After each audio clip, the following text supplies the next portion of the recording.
And a filmmaker loses the fight against cancer, but his message of hope will live on.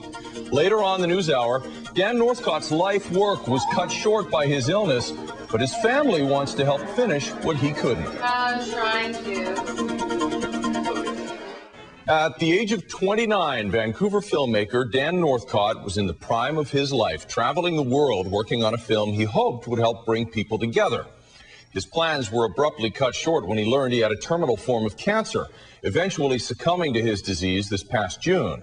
Well, now his family has begun a fundraising campaign hoping to finish what Dan couldn't. Andrew has more. So, Sketches for Rome, the film you're about to see, is a film that Dan started. It's a sketch, of a much larger project that he had dreamed of making. Enjoy.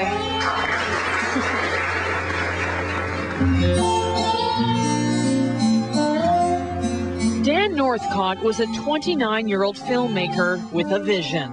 His dream, to share his lifelong journey with the world.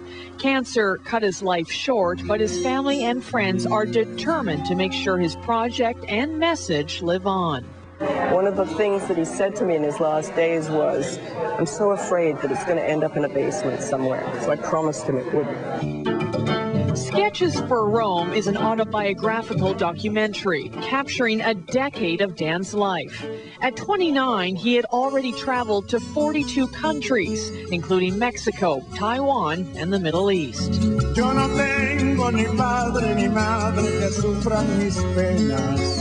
Traveling was in me then. That was it. He had the bug. Oh, I had the bug. Have the bug, yeah. But during his filmmaking project, his journey took a dramatic turn. Dan was diagnosed with terminal cancer. Determined as ever, he packed up his camera gear and documented his battle with the disease. I don't know if I could stand being away from you, Dan. Oh, it's so fast. After a courageous battle, Dan passed away this past June. Benefits like this one, recently held in Vancouver, are raising funds so Dan's film can be completed and his message reaches the masses. Don't waste your life. Don't be afraid to step up.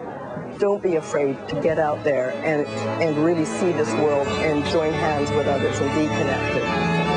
Because we don't know. It's a miracle. It's a gift.